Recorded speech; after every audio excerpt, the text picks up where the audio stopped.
प्रणाम गुरुजी। गुरुजी, आपकी देशना के अनंत समुद्र में डूबना हो रहा है, और इस डूबने में शांति है, आनंद है, समर्पण है और प्रेम है। और जीवन एक खेल दिख रहा है अभी, और बहुत ही असीम शांति का अनुभव भी होता है साथ में। अब क्या ये शांति जो है, ये मेरे मन का खेल है कोई चल रहा है, कि मुझे ऐसा फील हो रहा है कि ये सच में ही सच सच की शांति है? साधक के जीवन में जब भी साधना सफल होती है, सुफल होती है, तो संशय जरूर पैदा होता है, क्योंकि मन का काम संशय पैदा करना है। मन जो है संशय के आधार पर बना है। संशय मन को पुष्ट करता है, तो मन जो है संशय पैदा कर रहा है। सवाल ये है कि साधना जब हुई, ये आप तो देशना सुनी गई, सिद्ध क्रियाएं की गई, तो टूटने के लिए राजी थे या नहीं थे?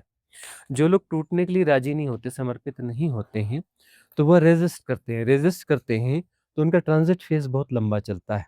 वो ट्रांजिट फेज आता है, तपश्चर्या का काल आता है। तपश्चर्या का अर्थ है कि भीतर जो अंतर्द्वंद है बहुत ज्यादा होते हैं मन में। उदीर्णा होती है, जो सबकॉन्शियस माइंड में पैटर्न्स हैं, संस्कार हैं, मान्यताएं हैं, उनकी उदीर्णा होती है। वो पैटर्न्स की उदीर्णा होती है सरफेस में। सरफेस इन द सेंस जहाँ कॉन्शियस माइंड और सबकॉन्शियस माइंड आपस में कनेक्ट होते हैं। उस सरफेस में जब वो उदीर्णा होती है, वहां पर रेजिस्ट करते हैं। हम कुछ करते हैं, करता हो जाते हैं। रेजिस्ट करते हैं मतलब हम कुछ कर रहे हैं, करता हो जाते हैं। तो जैसे ही करता होते हैं, तो जो कुछ होता है हम उसके साथ एसोसिएट हो जाते हैं। पॉजिटिव या नेगेटिव का कोई सवाल नहीं होता। किसी भी उदीर्णा के लिए यदि हम उसमें हम एसोसिएट हो जाते हैं, तो वह जो भी पैटर्न है, संस्कार है, उसको बल मिलता है, और हमारा एम्फेसिस जो है सबकॉन्शियस माइंड में चला जाता है। तो हम सबकॉन्शियस माइंड में यानी बेहोशी में चले जाते हैं। तो बेहोशी में चले जाते हैं, तो वहां पर जो है उदीर्णा के साथ निर्जरा नहीं होती है। निर्जरा नहीं होती मतलब वह जो पैटर्न है, वह आया तो सही सरफेस में, लेकिन वह डिजोल्व नहीं हो रहा है बाहर। कॉस्मॉस में, ब्रह्म में जाकर के डिजोल्व नहीं हो रहा है। उसको डिजोल्व होने के लिए जो है तटस्थता चाहिए, मतलब राइट विटनेसिंग होगी, तभी जो है पैटर्न ऊपर उठ करके कॉस्मोस में जाके डिजॉल्व होगा। यदि हम राइट विटनेसिंग नहीं कर रहे हैं, तो फिर करता है तो राइट विटनेसिंग नहीं होगी, है ना। डूअर हैं, यदि डूअर हैं, तो फिर जो है राइट विटनेसिंग नहीं होने वाली है। और राइट विटनेसिंग हो रही है तो फिर डूअर नहीं रहेगा। दोनों साइमल्टेनियस नहीं हो सकते, साइमल्टेनियस जो है ये नहीं हो सकते। तो यहाँ देखना पड़ होगा कि वह जो साधना काल रहा, आपका जो भी साधना काल रहा है, उसमें द्वंद्वात्मकता नहीं रही, समर्पण रहा है। इसलिए जो है शांति बड़ी आसानी से घट गई। बाकी बहुत सारे साधक हैं, उनको शांति आसानी से नहीं घटती। वो तो बहुत भारी तपश्चर्या का काल आता है, उनका ट्रांजिट फेज आता है, बोलते हैं हमको तो दिन का चैन हराम है, रात की नींद हराम है, रात को नींद नहीं आती। इतने सपने चल रहे हैं, इतने विचार चल रहे हैं, ऐसा लग रहा है पागल हो जाएंगे, ऐसा हो जाएगा, वैसा हो जाएगा। तो बहुत सारा उदीर्णा होती है। तो ये उदीर्णा जो है, उस उदीर्णा के साथ में वो रिएक्ट कर रहे हैं, रेजिस्ट कर रहे हैं, एनालाइज कर रहे हैं, डिफाइन कर रहे हैं, कैटेगराइज कर रहे हैं, कुछ कर रहे हैं। वह कर रहे हैं, उनका एम्फेसिस वहीं इन्वॉल्व है। उनके साथ एसोसिएट होने का मतलब इन्वॉल्व हो गए ना, एम्फेसिस वहां गए तभी तो इन्वॉल्व हुए ना, एसोसिएट हुए ना। तो सबकॉन्शियस माइंड में प्ले चल रहा है, तो सब कॉन्शियस माइंड में प्ले चलेगा, तो उनको कष्ट और तकलीफ ज्यादा होती है, उनको शांति नहीं होती, अशांति होती है। वो तपश्चर्या का काल है। धीरे धीरे जो लेसन कंप्लीट होता है, राइट अंडरस्टैंडिंग आती है, विजडम जागती है। एक दिन जा करके फिर समर्पण घटित होता है, और समर्पण घटित होता है तो वहाँ पर रिएक्ट करना बंद कर देते हैं, कर्ता बनना बंद कर देते हैं, डूअर कर बनना बंद कर देते हैं। क्योंकि करने से सब बिगड़ जाता है। करने से हम भीतर कुछ भी करेंगे, तो हम जो है डिविनिटी को हम नहीं पैदा कर सकते। मैं ईगो कभी भी डिविनिटी को पैदा नहीं कर सकता। डिविनिटी कैसे पैदा होती है? जब हम नहीं होते हैं, जब हम कुछ नहीं करते हैं, हम करता नहीं होते, तो वहां पर डिविनिटी पैदा होती है। तो ये एक प्लस पॉइंट है आपके साथ में कि आपने कुछ किया नहीं, जो देखना थी भीतर जानने दी। नहीं समझ में आई तो उसको उसके साथ भी रजिस्ट नहीं किया। ठीक है, जितनी समझ में आई आई, और नहीं आई तो नहीं आई। तो धीरे धीरे आपका जो है वो समझना बहुत जल्दी हो गया। क्योंकि उसमें जो है स्ट्रेचिंग ऑफ टाइम खत्म हो गया ना। यदि आप रेजिस्ट कर रहे हो तो कर क्या रहे हो, स्ट्रेचिंग ऑफ टाइम कर रहे हो, फ्यूचर को पैदा कर रहे हो। मतलब इस चीज को समझने में आपको ज्यादा समय लगेगा। मतलब कि एनलाइटनमेंट को आप जो है बहुत दूर खींच के लेके जा रहे हो, किसी फ्यूचर में लेके जा रहे हो। यदि रेजिस्ट नहीं कर रहे हो तो विजडम जो है वो हियर एंड नाउ है। विजडम हमेशा हियर एंड नाउ है, फ्यूचर में नहीं है। एनलाइटनमेंट हमेशा हियर एंड नाउ है, फ्यूचर में नहीं है। हियर एंड नाउ ये होगा। तो हियर एंड नाउ होने के लिए करना कुछ नहीं है। यदि कुछ कुछ भी करोगे तो वह जो है ट्रेवल है, वह जो है एक ट्रेवल है। कौन सा ट्रेवल है? हाइपोथेटिकल ट्रेवल है। वो हाइपोथेटिकल ट्रेवल कौन सा है? Time travel. मतलब टाइम टाइम इल्यूजन को क्रिएट कर रहे हो। टाइम इल्यूजन है, टाइम टाइम रियलिटी होता ही नहीं। एक बहुत बड़ा झूठ है, महज झूठ है, 100% झूठ है। तो वह जो है टाइम ट्रेवल कर रहे हो, टाइम ट्रेवल कर रहे हो, टाइम को स्ट्रेच कर रहे हो ना। टाइम हम खुद मैनिपुलेट करते हैं, हम खुद क्रिएट करते हैं। हर व्यक्ति का टाइम अलग अलग है, वो उसका सेल्फ क्रिएशन है। टाइम एंड स्पेस हमारा सेल्फ क्रिएशन है, एग्जिस्ट नहीं करता। न टाइम एग्जिस्ट करता है, न स्पेस एग्जिस्ट करता है। ये हमारा क्रिएशन है, हाइपोथेटिकल है तो अनंतता, शिव तत्व है, इन्फिनिटी है, इनफाइनेट वैक्यूमनेस है, वह रियलिटी है। टाइम एंड स्पेस हमारा क्रिएशन है, वो हमारा क्रिएशन है, हमारी इल्यूजन्स है। बर्थ, डेथ, टाइम, स्पेस, ये ग्रेट इल्यूजन्स है, 4 इल्यूजन्स जो दुनिया को चलाते हैं, जो एग्जिस्ट ही नहीं करते हैं। तो ये माया है, इनके जोड़ से माया बनती है, इनके जोड़ से माया बनती है। तो जो है वह माया प्ले करेगी यदि हम कुछ भी करते हैं तो। यदि हम कुछ भी करेंगे तो माया प्ले करेगी। तो हमें कुछ करना नहीं है। लेसन क्या है, ग्रेट लेसन क्या है? छोड़ दो। किस पे छोड़ दो? अस्तित्व पे छोड़ दो। उसे परमात्मा कहो, ईश्वर कहो, अस्तित्व कहो, छोड़ दो उसके ऊपर में। तुम क्यों बीच में आ रहे हो? मैं क्यों खड़ा हो रहा है? ईगो क्यों खड़ा हो रहा है? इसकी जरूरत नहीं है, ईगो की जरूरत नहीं है। श्रद्धा रखो अस्तित्व पर, एग्जिस्टेंस पर श्रद्धा रखो। सब वही कर रहा है, वही से हो रहा है। डुअलिटी है ही नहीं, डुअलिटी हम क्रिएट करते हैं। करने से डुअलिटी पैदा होती है, ठीक है ना? करने से डुअलिटी पैदा होती है, करने से कर्ता पैदा होता है, करने से डूअर पैदा होता है। और कुछ नहीं करेंगे तो फिर वही है। जब हम होंगे ही नहीं, करने से हम पैदा हो रहे हैं, हम कुछ नहीं करेंगे तो वह है ही नहीं। उधर बैठ जाते हैं। तो ये आपके लिए प्लस पॉइंट यही रहा है कि जो है रेजिस्ट नहीं किया आपने, इसलिए शांति है। लेकिन मन संशय उठाता है। मन के पास अब आखिरी हथियार है। आखिरी हथियार यह है कि वह जो है इस पे संदेह उठाए कि ये शांति जो है झूठी है। मन क्या संशय उठाएगा कि ये शांति जो है झूठी है। मन को अब सरवाइव करना है ना, सरवाइव करना है ना। सरवाइव करने के लिए उसे कुछ ना कुछ जो है द्वंद्व पैदा करना पड़ेगा, कन्फ्लिक्ट पैदा करना पड़ेगा। उसकी लाइफ जो है कन्फ्लिक्ट से चलती है। तो कॉन्फ्लिक्ट पैदा करने की कोशिश कर रहा है। यदि उसे सपोर्ट करोगे तो कॉन्फ्लिक्ट जो है वह मन को पुष्ट करेगा। अब यहाँ पर क्या करना है? एक्सेप्ट करना है कि हाँ यह शांति है। इसमें दिमाग नहीं लड़ाना है कि यह जो है मन की हाइपोथेसिस है, परिकल्पना है, वहां नहीं। Just accept it. या फिर तटस्थ रहो, तटस्थ रहो ना। तटस्थता तो है ब्रह्म सूत्र है, ब्रह्म सूत्र ही तटस्थता है। तटस्थ रहो, यथाभूत जानना होगा, एज इट इज जानना होगा। वैसे तो जो अभी आपने बताया उसमें थोड़ा-थोड़ा मेरे प्रश्न का आंसर मतलब मुझे मिल गया था।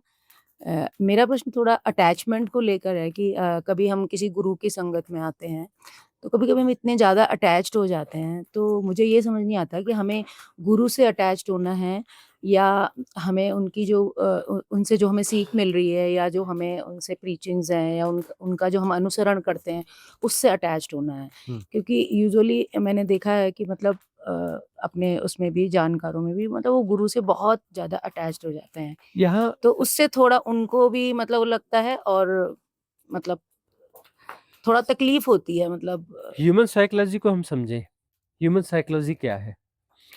अब रियलिटी अलग चीज है, हाइपोथेसिस अलग चीज है, भ्रम में जीना अलग चीज है, वास्तविकता अलग है। ये है कि नहीं, हमको जो है गुरु के साथ अटैच नहीं होना है, हमको ये जो है सीधे प्रेम में आना है, सीधे करुणा में आना है। प्रेम कर सकते हो, प्रेम नहीं कर सकते। करुणा कर सकते हो, नहीं कर सकते। हैपनिंग है, हैपनिंग है, तुम नहीं कर सकते। ईगो नहीं कर सकता, ईगो नहीं कर सकता, यह हैपनिंग होती है। तो ये हैपनिंग कब होगी? जब साधना होगी और भीतर के जो विकार हैं वो डिजॉल्व होंगे। भीतर के जो बैरियर्स हैं, विकार हैं, द्वंद्वात्मकता है, जब ये विसर्जित होते हैं तो वो तो हैपनिंग हो, तो ग्रेस ऑफ गॉड है ना, वो परमात्मा की कृपा है ना। प्रेम हम थोड़ी ना कर सकते हैं, प्रेम तो परमात्मा की कृपा है।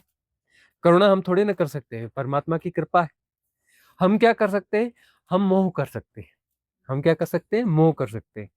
तो जब जो है शुरुआत जो है मोह से ही की जाती है। लेकिन देखो, मोह एक से नहीं करते हो, मोह हजार से करते हो। मेरा बेटा, मेरी बेटी, मेरा हस्बैंड, मेरे पति, और मेरे जो पिता, मेरी है ना, मेरी बहन, मेरे फलाना, मेरा मित्र, मेरा इवन ये मेरा सामान, मेरा घर, मेरी प्रॉपर्टी, मेरा बैलेंस, मेरा ये, मेरा वो, मेरा मेरा मेरा मेरा।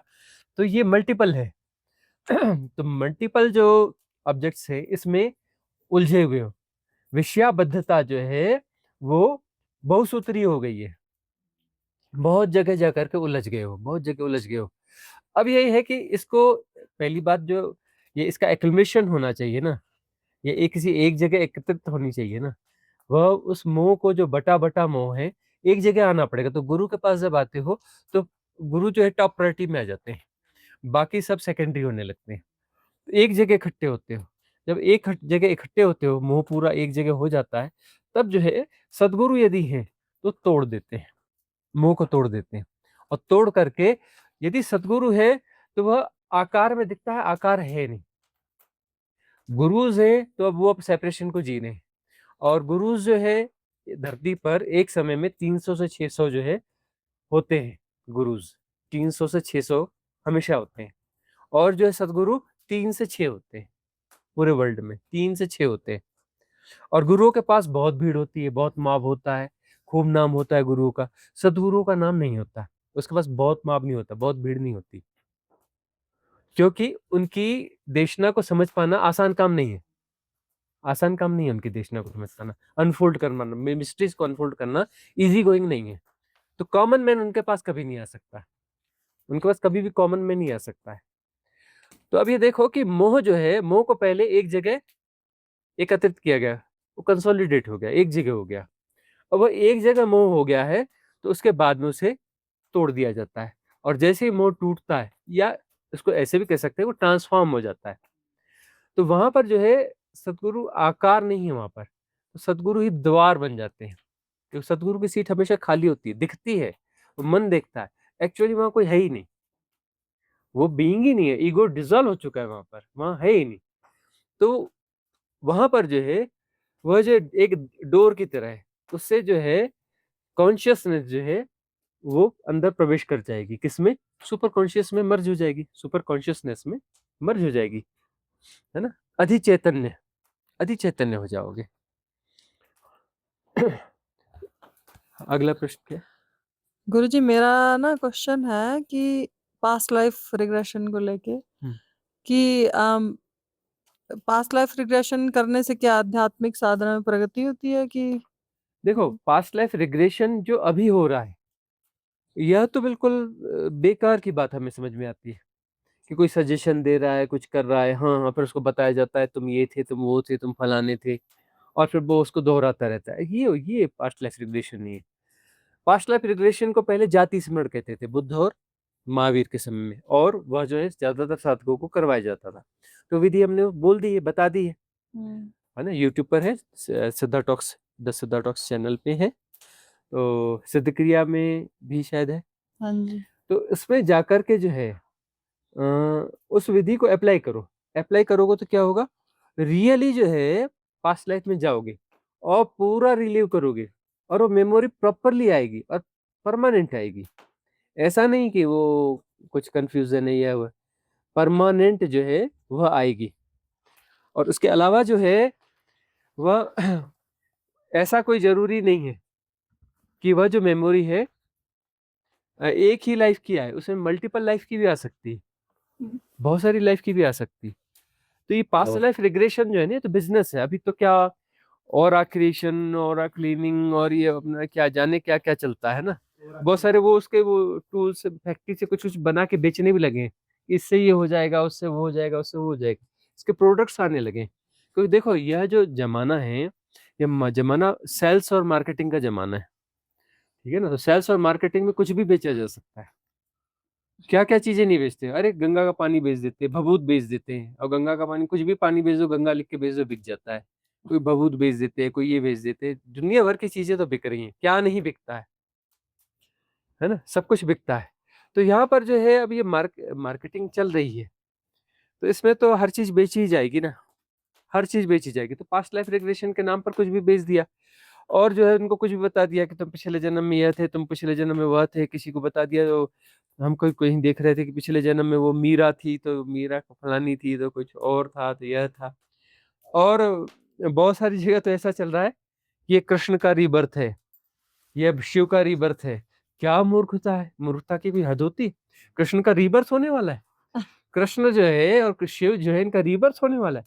और ये तो परम मुक्त हो गए, परम चेतना हो गई। यह तो यह परम स्थिति में है। हम्म? देखो जब तक थे तब तक वो भगवान थे, शरीर में तब थे तब तक क्या थे, वो भगवान थे। और शरीर छोड़ने के बाद क्या हो गए, वो परमात्मा। भगवान नहीं है उसके बाद, परमात्मा है, कोई सी बीच की स्टेज में नहीं है। वो वापस आएंगे, क्या मूर्खता की बात है। हाँ, उनके सपोर्ट सिस्टम काम करते हैं, दो डायमेंशंस के बीच में इनके सपोर्ट सिस्टम काम करते हैं। वो सपोर्ट सिस्टम जो स्टेबल होते हैं, जो उनसे प्रे करते हैं, उनकी साधनाओं में जाते हैं या कुछ करते हैं, तो सपोर्ट सिस्टम वहाँ उनके उनके ऊपर ग्रेस आती है और सपोर्ट मिलता है। लेकिन वहाँ कोई आत्मा फंसी हुई नहीं है कि कृष्ण की आत्मा फंसी हुई है और कृष्ण की आत्मा ने रीबर्थ ले लिया। कुछ मूर्ख कहते हैं कि फलाने ने रीबर्थ ले लिया, इनका जन्म होने वाला। अरे उनका कैसे जन्म होगा, तो परम मुक्त हो गए, वो तो परम चेतना हुए। यदि वो लौट के आ गए तो फिर तो उम्मीद ही खत्म हो गई। फिर इस साधना का मतलब क्या है? यदि कृष्ण इतना वो भटकने के बाद, इतना सब करने के बाद में, और वो इस ऊंचाई पे जाने के बाद यदि वो जन्म ले रहे हैं नॉर्मली, अभी ऐसे जन्म ले रहे हैं, तो फिर साधना का मतलब क्या है, तपस्या का मतलब क्या है, जब कृष्ण को वापस जन्म लेना पड़ता है, शिव को वापस जन्म लेना पड़ता है। ऐसे मूर्ख लोग भी हो गए, बहुत कुछ चल रहा है। फिर ये 10 अवतार होते हैं, वो कैसे? हाँ, ये जो अब 10 अवतार होते हैं, ये 10 अवतार बार बार एक साइकिल में आते हैं। तो 10 अवतार का मतलब है कि वो जो है 10 आयाम है, 10 डायमेंशंस हैं। मतलब इसे वो जो 64 डायमेंशंस है, वो उसमें नहीं, जो इस धरती पर, धरती की ये धरती की घटना है। 10 अवतार जो होते हैं सिर्फ धरती में होते हैं। ये डायमेंशन तो बहुत बड़ी है, इनफाइनाइट है। सौर मंडल वो एक मिल्की वे का हिस्सा है, गैलेक्सी का ग्रुप ऑफ गैलेक्सीज हैं।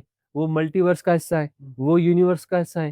वो मल्टीवर्स यूनिवर्स मल्टीवर्स का हिस्सा है। मल्टीवर्स किसी और वर्स का हिस्सा है, वो किसी और वर्स का हिस्सा है। ये तो इनफाइनाइट क्रिएशन है, इनफाइनाइट क्रिएशन है। ये कहीं पर एंड नहीं होता, एंडलेस है, अनादि है, अनंत है, शाश्वत है, सनातन है। ये कभी स्टार्ट भी नहीं हुआ है, शाश्वत है, सनातन है। क्रिएशन भी, क्योंकि क्रिएटर जब शाश्वत है, सनातन है, तो उसका क्रिएशन भी वही होगा। क्रिएटर, और क्रिएटर हम कह रहे हैं, एक्चुअली इसको क्रिएटर भी नहीं कहना चाहिए, क्योंकि क्रिएटर बोल के हम उसको कोई नाम रूप देने की कोशिश करते हैं। वो जो इनफाइनाइट वैक्यूमनेस है ना, वही क्रिएटर है, वो शिव तत्व ही क्रिएटर है। तो ये तो अनंत घटना है। अभी जो 10 अवतार है, ये सब धरती से जुड़े हुए हैं। तो धरती जो है, धरती में देखो हर चीज साइक्लिक है। जो ठंड आएगी, ठंड के बाद क्या आएगा, गर्मी आएगी, गर्मी के बाद क्या आएगा, बारिश आएगी। और पूरे षड ऋतु को देखें तो बीच में बसंत, शरद और एक ऋतु और कौन सी हो गई, पतझड़। हेमंत। हाँ। हेमंत है ना। ये षड ऋतु का साइकिल जो है घूमता है। ऐसा साइकिल देखो दिन रात का घूमता है। सुबह होगी, दोपहर होगी, शाम होगी, रात होगी, आधी रात होगी, फिर सुबह हो जाएगी। तो साइकिल, साइकिल जो है वो मल्टीपल साइकिल्स है, हर चीज साइक्लिक है। तो यहाँ पर जो 10 अवतार वाली बात है वो साइक्लिक है। साइक्लिक मतलब सेम सोल्स नहीं आती हैं, सेम सोल्स कभी भी नहीं आती हैं। जो सोल्स यहाँ पर हैं वही अपग्रेड होती हैं, अपग्रेड होकर के उस भूमिका को निभा देती है, उस भूमिका को निभा देती है। मतलब अब यदि हाँ हम कहते हैं, हाँ? इंसान है वो पावरफुल होके भगवान बन के। देख भगवान तो सबको होना पड़ेगा, हर मनुष्य को भगवान होना पड़ेगा, परमात्मा की यात्रा है। बोलेगा नहीं नहीं मैं भगवान नहीं हो सकता, तो उससे बड़ा इगोइस्ट कोई नहीं हो सकता कि मैं और भगवान, मतलब उससे बड़ा इगोइस्ट कोई नहीं है। अरे परमात्मा ही है, परमात्मा का तेरे कुछ नहीं है। मतलब बोल रहे कि मैं भगवान नहीं हो सकता, मतलब हम ये दावा कर रहे हैं कि परमात्मा अलग है और मैं अलग हूं। अरे तुमको किसी वहम को जी रहे हो, तुम परमात्मा ही हो, परमात्मा ही हो। वही क्रिएट हो रहा है, जड़ तत्व में भी वही है और वही ग्रो हो रहा है। उसमें जड़ चेतना में भी चेतना है, वही चेतना है और वही ग्रो हो रही है। वही जो है टूट के बालू बन रही, रेत बन रही, बालू बन रही, उसी में अन्य तत्व का जो समायोजन हो रहा है। और वही जो है जलचर थलचर उभयचर बन रही है, पक्षी बन रही, वनस्पति बन रही, फिर चौपाए बन करके मनुष्य बन रहा है। वही ग्रोथ है। ग्रोथ किस तरफ है? टुवर्ड्स परमात्मा, है ना। ग्रोथ तो पूरी वही है। अब मनुष्य आकर के यहाँ पर इसके पास फ्री विल है। फ्री विल है कि वह जो उस जो नेचुरल ग्रोथ थी उसको आगे बढ़ाता है, या फिर अपना यहाँ पर उसको स्टेप बढ़ाना है, अपना पोस्टपोनमेंट कर रहा है। मनुष्य के पास पोस्टपोनमेंट जो है यही एक फ्री विल है। पोस्टपोनमेंट मीन समय को पैदा करना, स्ट्रेच करना समय को, फ्यूचर को पैदा करना। और फ्यूचर को पैदा करने के लिए डेटा चाहिए, मतलब पास्ट चाहिए। पास्ट चाहिए तो फिर उसको प्रेजेंट को भी लाना पड़ेगा। तो ये तीनों अपना डायमेंशन इल्यूजन है। फ्यूचर भी इल्यूजन है, पास्ट भी इल्यूजन है और प्रेजेंट भी इल्यूजन है। प्रेजेंट भी इल्यूजन है, जो दोनों का मध्य बिंदु इल्यूजन ही होगा ना। सत्य क्या है? Here and now. और हियर एंड नाउ का मीनिंग क्या होता है? प्रेजेंट बिल्कुल नहीं होता, बिल्कुल नहीं होता प्रेजेंट। वो तो उसके बीच की चीज है, वो तो हाइपोथेसिस प्रवाह के बीच की चीज है ना, उस फ्लो के बीच का चीज है ना। तो वही होगा, इल्यूजन ही होगा ना, इल्यूजन इल्यूजन है। तो here and now, here and now he सत्य है। और हियर एंड नाउ की साधना है, हियर एंड नाउ ठहरना है, हियर एंड नाउ ही ठहरना है। अब ये जो है मनुष्य जो है, यदि वो हियर एंड नाउ में ठहरता है तो भगवान हो गया, फ्लावरिंग हो गई। क्योंकि वह ठहर गया, मतलब मन ठहर गया। मनुष्य ठहरा है, मतलब मनुष्य जो मन से उठा हुआ है, जो मन उठा हुआ मन यानी मनुष्य, वह ठहर गया। तो ठहरा हुआ मन हो सकता है क्या? मन एक प्रोसेस है, चलती हुई चीज प्रोसेस है। जैसे ही वो स्टॉप होगी तो मन कहीं पाया नहीं जाएगा कि इधर रखा है कि उधर रखा है, मन नहीं होता। जैसे देखो हमने ये बनाया, ये क्या है? साइकिल, साइकिल है, सर्कल है ना, है ना, एग्जिस्ट कर रहा है ना। हाँ चलो, अब वो नीचे गिर गया, उठा के दो। नीचे गिर गया क्या? अब नहीं है ना, अब एग्जिस्ट नहीं कर रहा है ना। तो प्रोसेस है, मन एक प्रोसेस है। आकाश में हम उंगली घुमा रहे हैं तो सर्कल जैसा फील हो रहा है, हमने ड्रॉप कर दिया उसको, अपने प्रोसेस को स्टॉप कर दिया, तो वो भी स्टॉप हो गया। तो मन जो है होता ही नहीं है यदि कुछ न किया जाए तो। और जब मन नहीं होता है तो वही है, विजडम है, प्रज्ञा है। प्रज्ञा कौन सी? प्रज्ञा अलग अलग नहीं होती। जो प्रज्ञा है वो अलग अलग नहीं होती, प्रज्ञा वही है। कॉस्मिक रिदम ही प्रज्ञा है, कॉस्मिक रिदम ही प्रज्ञा है। मतलब वहां पे डिवाइडेशन नहीं है कि मैं अलग, यह अलग, यह अलग, यह अलग। देखो मन जो है तोड़ तोड़ के देखता है, मन का मैकेनिज्म है तोड़ तोड़ के देखने का, डुअलिटी पैदा करने का मन का मैकेनिज्म है। जब मन न होगा तो डुअलिटी पैदा करने का मैकेनिज्म ही नहीं होगा, तो आंख जो है ठीक हो जाएगी ना, सारी इंद्रियां स्वच्छ हो जाएंगी ना। इंद्रियां अभी अस्वच्छ है, बांट बांट के देखती हैं, डिवाइडेशन है ना। वो एनालाइज करेंगी, कैटेगराइज करेंगी, है ना, और डिवाइड करेंगी, डिफाइन करेंगी। और यदि वो जो है प्रोसेस स्टॉप हो गया तो उसके बाद में जो है एकदम प्योर फॉर्म आ जाएगा ना। प्योर फॉर्म मतलब पांच इंद्रियां नहीं रह जाती, उसके बाद एक हो जाती है। ये पांच इंद्रिय का डिवाइडेशन नहीं खत्म हो जाएगा। प्रज्ञा में पांच इंद्रियां नहीं होती, प्रज्ञा के बाद पांच इंद्रियां नहीं होती, एक ही होती है प्रज्ञा के पास। और वह विजडम है, वह विजडम है। उसके पास जो है दृष्टिकोण नहीं होता, एंगल्स नहीं होते, दृष्टि होती है। रियलिटी में सब कुछ एक साथ जाना जाता है। जब एक साथ सब देखा जा रहा है तो वहां पास्ट, फ्यूचर और प्रेजेंट जैसी कोई चीज नहीं होती। सुनना होता है, सुनने में डिवाइड करके नहीं सुन रहे थे कि ये चिड़िया, ये फलाना, ये ढिकाना। यह सब जो यूटिलिटेरियन फैक्ट है, यूटिलिटेरियन फैक्ट जो है जरूरी है, खेल के लिए जरूरी है, कोई गलत थोड़ी ना होता है। ये चिड़िया की आवाज है, मनुष्य की आवाज है, ये जरूरी है। लेकिन अब हम ऐसे बैठे हैं और खाली बैठे हैं और हम एनालाइज कर रहे हैं ये कार की आवाज है, ये क्यों आ रही है, बड़ा पॉल्यूशन है, ये ऐसा है, वो वैसा है। जब बैठे फ्री में और हम उसमें कुछ कर नहीं सकते, कुछ कर नहीं सकते तो एक्सेप्ट करो ना, Correct. क्यों रेजिस्ट कर रहे हो? या तो कर डालो तो प्रतिसंवेदन है, प्रतिसंवेदन है तो जेन्युइन है।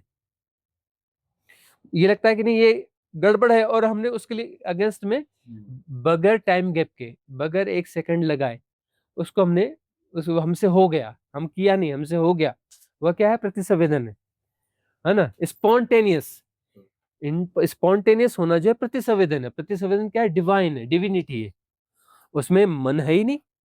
जहां मन नहीं है वो डिविनिटी है, जहां मन है वहां पे पाप है, क्योंकि डुअलिटी पाप है, द्वंदात्मकता, कॉन्फ्लिक्ट पाप है। पाप क्या है? कॉन्फ्लिक्ट पाप है। अब कॉन्फ्लिक्ट है ही नहीं, डुअलिटी है ही नहीं, तो वो क्या है? वह तो डिविनिटी है, वह दिव्यता है। तो प्रतिसंवेदन से जीना जो है डिविनिटी है। देखो अचानक जो है किसी के प्रति प्रेम आया और अचानक किसी को कुछ हुआ, हमने किसी को कुछ गिफ्ट कर दिया या हक कर लिया या प्रेम दिया, तो उसमें कोई प्लानिंग नहीं होती। प्लानिंग से होगा तो कनिंगनेस है, प्लानिंग नहीं होगा तो डिविनिटी है, प्लानिंग नहीं है तो डिविनिटी है, प्लानिंग है तो कनिंगनेस है। वहां पे मन बीच में आ गया, धारणा बीच में आ गया, सो मिक्सअप हो गया, धारणा का, पैटर्न्स का, हमारे जो संस्कार है उनका जो मिक्सअप हो गया।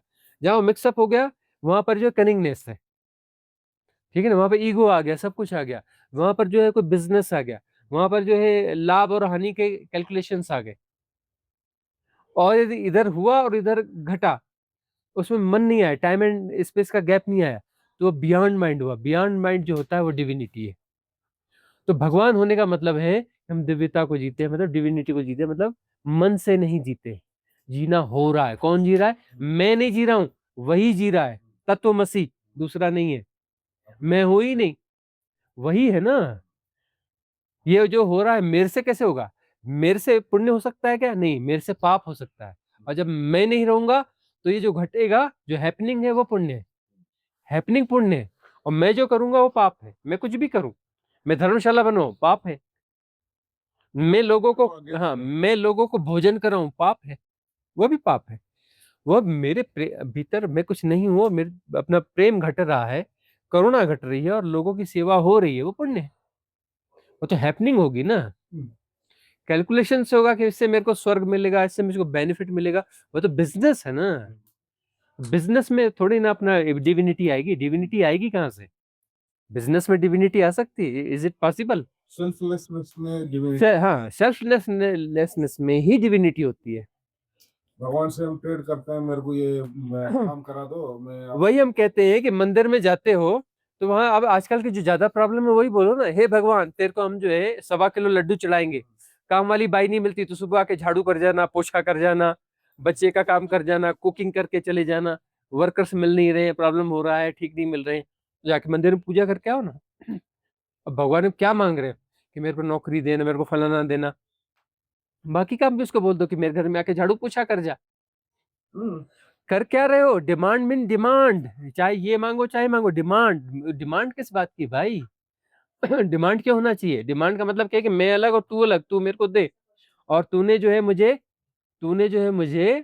ठीक से नहीं दिया, तूने मुझे गलत दिया, तेरे पास तो गड़बड़ किया, अब मेरे को दे, मतलब तेरे पास अकल नहीं है, अब तुझे मुझे दे, मैं तेरे पास आया, अरे हाथ जोड़ना हूं, दे दे, पहले तूने नहीं दिया, इतना तेरे को देना चाहिए, तेरे को अकल होना चाहिए, अब दे दे। क्या है ये क्या है? ट्रेडिंग हो गया। ट्रेडिंग हो गया, और हम जो है उसको हम कंप्लेंट कर रहे हैं। कंप्लेंट भी उसमें है, यदि हिडन वे में देखोगे तो कंप्लेंट भी है, डिमांड के पीछे कंप्लेंट भी है। नहीं, डिमांड के आगे उसे भगवान में भी देता है। वो आपका खाना नहीं है, भगवान का डिमांड करता है, वो आपको दिखा देता है चावल का है, लाकड़ का है, चोले का है, हाँ। बना के खाने तो आप ही पड़ेगा। आप हाँ? क्या सोच रहे हैं?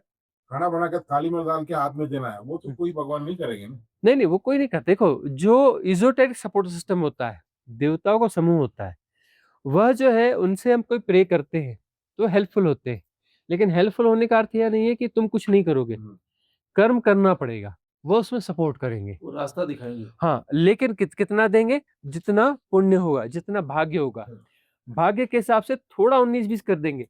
जो तुम्हारा कर्म भोग है, कर्म भोग को थोड़ा लेस कर सकते हैं, थोड़ा, ज्यादा नहीं कर सकते। अच्छा, कर्म भोग को कौन लेस कर सकता है? बहुत मिनिमाइज कौन कर सकता है? वह सदगुरु कर सकता है, क्योंकि वह लाइव है और वह है नहीं। सतगुरु कौन है? जो दिखता है और है नहीं, दिखता है और है नहीं, और जो है वह एक मैकेनिज्म है, वह करुणा है, वह परमात्मा के अस्तित्व की करुणा है जीती जागती। एक्चुअली वह नहीं है, वहाँ ईगो है ही नहीं, वो वही है। और जो है उसके पास कोई जाता है कि मतलब वह उसके पास सदगुरु के पास जाके क्या कर रहा है, क्या क्या क्या प्रे कर रहा है, यह प्रे कर रहा है कि मुझे डिसॉल्व करो, मुझे डिसॉल्व करो। तो यदि वो कह रहा है कि मुझे डिसॉल्व करो, तो सबसे बड़ा सॉल्यूशन तो वही है ना कि मुझे डिसॉल्व करो, समर्पण कर रहा है। तो समर्पण कर रहा है तो डिसॉल्व करने के लिए क्या करना पड़ेगा, वो उसके जो कर्मास है, उस कर्मास के जो कॉज एंड इफेक्ट की श्रृंखला को जीने में कितना समय लग जाएगा, वो जन्म जन्म होते चले जाएंगे। स्कूल का बस्ता लेकर के फिर जन्म ले लोगे। टाइमिंग सब थोड़ा चेंज हो गया है। हम्म, आज जो सेकंड ग्रुप में कौन-कौन है? हाँ, अभी जैसे आपने बोला जहाँ स्पॉन्टेनिटी है वहाँ डिविनिटी है हम्म, और जहाँ थोड़ा थॉटफुलनेस आ गई तो वहाँ से डिविनिटी नहीं है मतलब। हम्म, तो अब जैसे गुस्सा करते हैं हम, अपने बच्चे को मारते हैं, सपोज़ कुछ मैं देखती हूँ कि एकदम से स्पॉन्टेनियस या हस्बैंड बहुत तेज़ गुस्सा करता है और फिर ये बाद में वो पछताता है, तो फिर वो डिविनिटी है या वो गुस्सा करा वो स्पॉन्टेनियस वो स्पॉन्टेनियस नहीं है, वो स्पॉन्टेनियस नहीं है, वह जो है रिएक्शन है, अच्छा, वह रिएक्शन है। अच्छा। गुस्सा आया, तो मतलब कुछ पॉजिटिव देखा, things are should be spontaneous. Spontaneous में वहां पर जो रिएक्शन नहीं हो सकता, अच्छा, अच्छा, वह राइट। रिएक्शन नहीं है। हाँ, हाँ, वो इसी के हाँ हाँ। Thank you. Hmm, Rupa ji